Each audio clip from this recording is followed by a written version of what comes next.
What is up, you guys? Welcome back to another episode of The Whole Journey. My name is Rebecca, and we are officially back with another Journey Fam Friday. I know it's been a week or so since I've had a video. I think I skipped a week.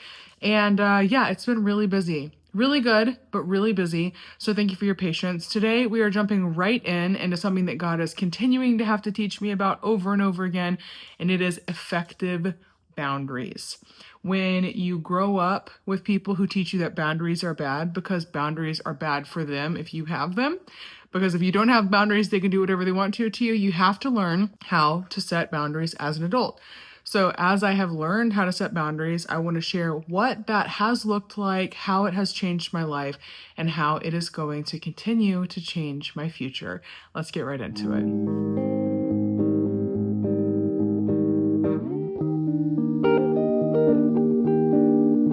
Like I said, this is called balanced living, not perfect living, okay? The only perfect one was Jesus. The first thing I want to talk about is the concept of walls, gates, and fences.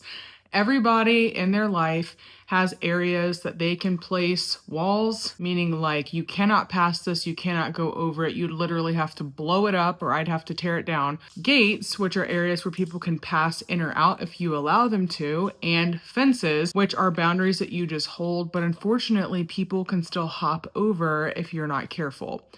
As people who have grown up in situations where, maybe boundaries aren't respected, or maybe, your family just kind of dumps things on you all the time, or you have a really twisted relationship with your parents, or, whatever have you, it can feel like you're just living in a wide open pasture of no boundaries. As you get older, you realize that you have to have boundaries in every area of your life. Now, some of us think that we can have really bad boundaries at work and have perfect boundaries in other areas, but unfortunately, that's not the case. When I had bad boundaries at work, those exact same things that I was struggling with holding were the same issues I was struggling with when I was in relationships.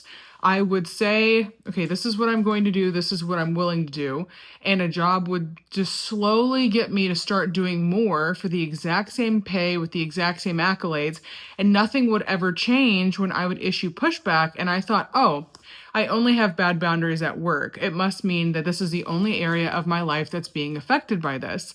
And then I started realizing that I was literally doing the exact same thing with my boyfriend at the time.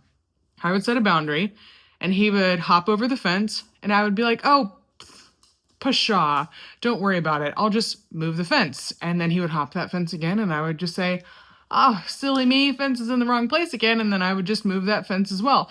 Eventually, I learned that I had some serious issues with holding boundaries myself.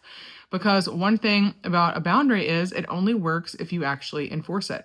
So I just want to point out right now, if you have bad boundaries in one area, you're going to have bad boundaries in others, even if you're not completely catching it yet. Let me give you an example from work and from a relationship so you can see what a bad boundary looks like if you don't already know. You probably already do, but these stories are important.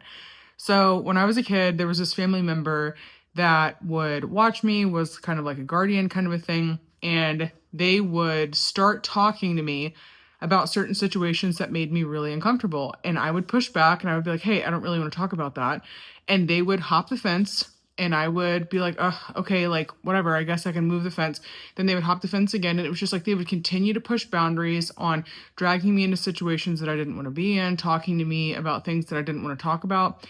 And it felt like I never had my own space. Like I felt like I could never be my own person. Well, eventually, I started pulling away from that person and started cutting ties. It was really important for me because my fences were continuing to get hopped. Every time, like metaphorically, I would be over by the gate. I'm like, hey, come over here and come through the gate of things that I'm willing to talk about. This person would just hop the fence over there where it was beneficial for them to be able to have control and do whatever they wanted. So eventually I had to cut ties with that person and for a while built walls around this area that they were trying to get into. It was difficult to realize that once I built those walls, regardless of who was in the area, who was in my life, that area was still built around walls. So I had to go in and systematically over several years start removing brick by brick the walls that I had erected to protect myself from these specific people who were running me over. And it took some time, and it affected some intimacy with some other people who were not hurting me. But eventually I was able to get those walls down. Same thing at work. I started off an amazing position where I was doing marketing and all of this kind of stuff. And then slowly over the course of a year, I had so much more added onto my plate that I was doing the job of like two and a half, maybe three people. And I woke up one day and I realized I was not doing my job description. And every time that day hopped a fence, I felt like it was my fault because I should have been doing more in the first place. And that mentality of I should have been doing more in the first place can come from two things. It can be from people pleasing, or it can be the fear of man. People pleasing is doing something to make other people happy, while fear of man is not doing something you know that you should be doing because of how people may respond. Both of them are sinful in nature. People pleasing is manipulation in disguise, and fear of man is disobedience. And I know that sounds harsh, but if you are considering other people before your own boundaries, your own safety, your own emotional needs in a way that is not godly, like we're called to serve, we're called to put others first. But if we're doing it in a way that is causing us to manipulate and control how people perceive us by doing what they want, that is sin. That is manipulation. And it's the same thing as fear of man. Fear of man is looking at a situation and perceiving how people are going to see you or react because of it. Even if you're perceiving correctly, if you choose not to do something for the audience instead of the audience of one, that is disobedience. And it can come down to putting people in places in your life or allowing them too close in your life when they shouldn't actually be there. In the Bible, Jesus had all of his disciples and followers, big circle. Then past that, he had in an inner circle, the 12 disciples, the apostles. And then in that, he had Peter, James, and John. And then in that, he had him and God, right? So some of us, we think that we need to allocate the same amount of trust to the people out here as we do in here because we're people pleasing or we're fearful of man or we hold bad boundaries. But Jesus himself held boundaries. Jesus literally spent 3 years of his ministry completely giving himself to people that were not even in any of his circles, literally just serving everyone. But he only gave specific aspects of himself to the people who actually knew him. And even those people, when it came down to him needing to recover and needing to go away and be on his own, he would even hold boundaries with them and go off and just spend time with the Lord. If you think of all of your friendships and relationships on a scale of 1 to 10, 1 being the least amount of connectedness and trustedness and time spent together, and 10 being the most, we need to make sure that we are allocating the amount of trust and the level of exposure of ourselves and even what we're receiving from those people according to how close we are to them. So 1 to 3, 1 being a complete stranger, 3 being a basic acquaintance, I'm not going to pour my heart out to them. It's important because they have no reason to be receiving that from me unless it's just like sharing a testimony like I do here with you guys. Like I share these things with you guys without being in a relationship with you because of Romans 12:11. We overcame by the blood of the Lamb and the word of our testimony. But I'm not sitting here asking you guys for advice when you don't see the other 99% of my month and the rest of my life that I don't share on the internet. It would be really hard if I got on here and was having such bad boundaries to the point that I was only looking for feedback from you guys, even though we've never been in a relationship. People can be perceived any way that they want.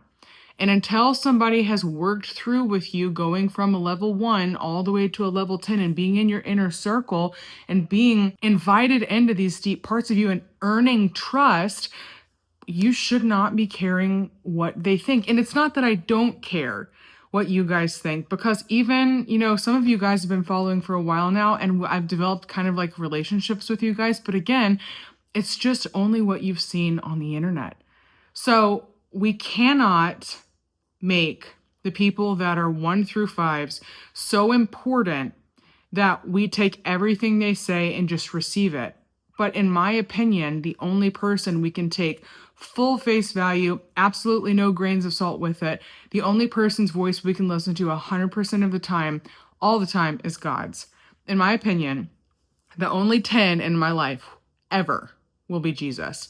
That's because even my mother, even if I have a husband one day, even my friends, even people that have known me my whole life, they still are going to respond to me and react to my situations and give me advice that is from a human lens.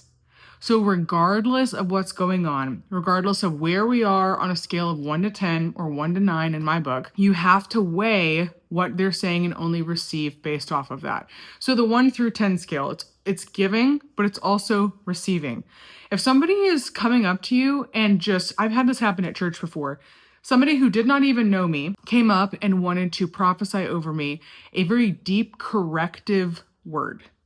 Mind you, the way that they delivered it and the timing in which they delivered it was so painful to me, because it was not coming from somebody that loved me and knew me deeply, even if about half of it was right. So I took it to my mentor and I ate the meat and I spit out the bones, but it was so painful because of how it was delivered, because it should have been delivered by somebody who was like an 8 or 9, but instead was delivered by somebody who was a 1 and just came up and took upon themselves to speak into my life a very harsh corrective word that ended up leaving a lot more wounds than helping anything. The thing to consider, though, is that even my 8 and 9s, if they come to me and want to give me harsh corrective words, I still have to take it before God, and I still have a choice on how I receive it, because you're always going to get the opportunity to receive something in emotion. And it could be their emotions, it could be your emotions. So no matter what you receive from anybody, and even what you give to anybody, you need to take it and give it with a grain of salt, unless you know that it's directly God speaking to you. So the first thing I learned when I started developing boundaries was the power of the word no, and understanding that no is a complete sentence. Growing up, no had to come with an MLA-cited 6-page, double-spaced, 12-point font, Times New Roman essay on why my no was valid. And even then, the person reading it could just toss it out and say, no, you don't get to say no. And I would say, okay, I guess my reasons weren't good enough. So the first thing I had to learn was that no was a complete sentence. Half of my relationships I ended up in were a lack of no. Some of the abuse that I suffered was a lack of no. Some of the situations that I've been in that have caused me a lot of pain, or even were just really uncomfortable, were just a lack of no. And the anxiety that it caused when I realized that I didn't have good boundaries with other people, but also I had really crappy boundaries with myself, it made me feel like no matter what I did, I was not safe. And when I learned the power of just the word no, I became safer. Emotionally, mentally, all of it. Spiritually, I just was able to start saying no. Past that, I was able to start looking at relationships and evaluating whether or not this person really had good intentions with me. Did they actually deserve to be a 5, a 6, a 7, 8, 9 in my life? Or did I need to remove some trust and remove some access to me in order for me to stay safe and protected? Where people fall on the scale is relative to their behavior. Now, if I've known somebody for a really long time and they've been sitting at a 9 for a while, and they do something that hurts me, they're not going to automatically jump back to a 3. They're still probably going to be a 9. But when I have my fences up and I have my gates and I have my walls, if they start jumping these boundaries and start abusing the boundaries that I'm holding with them, that is where I have to start being careful and reevaluating where somebody is in my life. I have always said and I think it's just a saying, I don't think it's from the Bible, that people come into your life for a reason, a season, or a lifetime. And I think some of us we get in some rough situations because we think that somebody has come into our life for a lifetime, but they're only actually there for a reason or a season. And it can be so hard when we've tied our identity to them, or when we've tied too much of ourselves to them, or we've exposed too much of ourselves to them. But if you take it before God and you say, okay, God, this person's been an 8, 9 in my life for years, but I'm starting to sense that something's wrong. We're not in the same season. Things aren't being received very well. What do you want me to do? And if God's like, no, you're okay, it's just, they're having a rough time, that's one thing. But several times now, God has said, okay, it's time for you to let go. Like, God's not going to fix relationships sometimes because it's not necessary for them to continue. Past knowing, you can say no. And also that you're allowed to keep people in areas how they need to be held in your life, however they need to. And also that you can give and remove trust as necessary. It is also important to know that God himself issues us free will for a reason. God himself allows us to hold boundaries with him. And if that is not love, I don't know what is. God knit us together in our mother's womb, made us specifically for a purpose here on earth, and loves and cares for us so deeply that he would send his son to die. And yet, at the same time, God says, if you do not choose in your free will to love me back, I will let you go. I will pursue you, and I will offer the same thing to you as I offer everyone else. But if in your free will you hold a boundary with me and tell me no, that is okay. It just blows my mind that God would let us go forever because of an ability to hold boundaries. I never want to hold boundaries with God, meaning like I want to just do what he wants to do. But even in my relationship with him now, if he's wanting to talk with me about something that I don't feel like I have the capacity for, I'm like, can I have like one day to like cry about this and pray about it before we start talking about it? And every time he's honored my ability to have free will. And, I do that less now, but even in a relationship with your spouse, if they're like berating you and wanting to talk about something right now, and you're like, can you give me 30 minutes to calm down? Like, this is a really intense conversation. I'd really just kind of prefer to talk about this later. Like, if they're not honoring that, God himself gives you free will. So like, don't be an avoidant and not address it ever and never have that conversation. But we still are able to hold boundaries even with people that we hold very close to us. The very last thing I want to touch on, I've actually already hit on, but it's the necessary response of also having boundaries with yourself. And this goes into discipline and how you function as a human being. If you know that eating a certain way, doing a certain thing is harmful to your body, or it's just not good for you, you need to hold boundaries with yourself not to do that, because self-control is a fruit of the Spirit. If you say that you're going to hold a boundary with yourself and you break that boundary over and over again, you are going to lose trust with yourself to accomplish things in your life. And I know that that sounds counterintuitive, but eventually, if you keep saying over and over again, I'm going to do this, I'm going to do that, and you don't, you're literally continuing to break trust with yourself. And if you can't trust yourself to get things done, how are you going to get anything else done? And if you can't hold boundaries with yourself, how are you going to hold boundaries with anybody else? So that was my video on boundaries. They are something that I continue to have to work on every single day. It is not something that we can ever get lax on, because when we get lax on things, then we can start getting run over again.